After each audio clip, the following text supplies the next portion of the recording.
ఈ 20 స్కామ్ల మీద కూడా మేము పోరాడతాం. మైనింగ్ స్కామ్ మీద పోరాడతాం. ఈ 20 స్కామ్ల మీద కూడా రాష్ట్ర ప్రభుత్వ ఖజానాకు నష్టం జరగకుండా, ఈ రాష్ట్రానికి నష్టం జరగకుండా తప్పు చేసిన వారికి శిక్ష పడేదాకా కూడా మేము పోరాడుతూనే ఉంటాం. మైక్ ఇవ్వకుండా అసెంబ్లీ ఒక మాక్ అసెంబ్లీ అయిపోయింది. అసలు మాకు మైకే ఇయ్యరు. 4:30 గంటలు నిలబడ్డాము. గొంతు పోయేదాకా మైక్ ఇవ్వండి అన్నాం. మేము మా సీట్లో కూర్చుంటాం, మాకు మైక్ ఇవ్వండి అన్నాం. మా దిక్కు చూసుడు లేదు, మాకు మైక్ ఇచ్చుడు లేదు. నిజమైన అసెంబ్లీ నడిపే పద్ధతిదా? ప్రతిపక్షాల గొంతు నొక్కడమేనా? ఇదే రకమైనటువంటి పద్ధతి అని నేను అడుగుతా ఉన్నాం.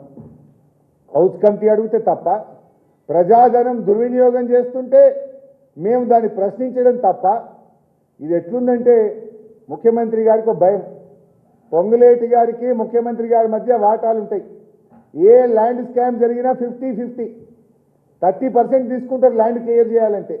30లో 50 ముఖ్యమంత్రికి, 50 రేవంత్ ఈ పొంగులేటి సగం పంచుకుంటారు.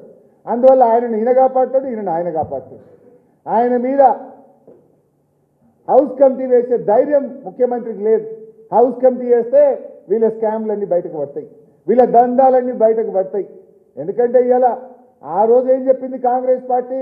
మేము అధికారంలో వస్తే నిషేధిత జాబితాలోని భూములన్నీ తీసేస్తామని ఎన్నికల ముందు రోజు ఉపన్యాసాలు ఇచ్చిండ్రు.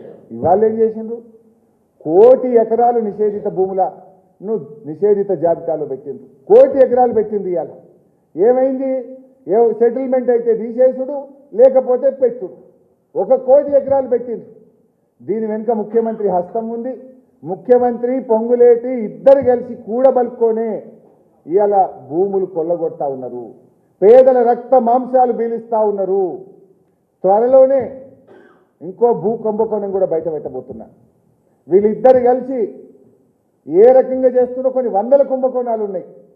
ఆధారాలతో సహా ఒక భూ కుంభకోణాన్ని త్వరలోనే బయట పెట్టబోతా ఉన్నా. అది ఎట్లా చేసిండ్రో, ఏం చేసిండ్రో అన్నీ చెప్తా. ఎందుకంటే ఇవాళ పొంగులేటిది రేవంత్ రెడ్డిది ఫెవికాల్ బంధం. ఇవాళ కొడంగల్ నారాయణపేట లిఫ్టు ముఖ్యమంత్రి నియోజకవర్గం టెండర్ ఎవరికి ఇచ్చిండు? కొడంగల్ నారాయణపేట లిఫ్టు టెండరు పొంగులేటికే కదా నువ్వు ఇచ్చింది. మీ బంధం అంత గట్టిది. నీ నియోజకవర్గంలో 1000 కోట్ల రూపాయల టెండర్ ఇదే పొంగులేటి కంపెనీకే ఇచ్చినావు కదా. అంటే మీ ఇద్దరి మధ్య ఎంత బంధం ఉందో అర్థమైతలేదా? మూసీ నీకు ఇష్టమైన ప్రాజెక్టు కదా మూసీ. ఆ మూసీకి మంచినీళ్లు తెచ్చే, కాళేశ్వరం నీళ్లు తెచ్చే టెండర్ ఎవరికి ఇచ్చినావు? పొంగులేటికే ఇచ్చినావు కదా. నీ కలల ప్రాజెక్టు మూసీ టెండరు పొంగులేటికే ఇచ్చినావు. నీ నియోజకవర్గ కొడంగల్ నారాయణపేట లిఫ్ట్ 1000 కోట్ల టెండరు పొంగులేటికే ఇచ్చినావు. ఇక నువ్వు పొంగులేటి మీద యాక్షన్ తీసుకుంటావు అంటే ఎవరు నమ్మాలి?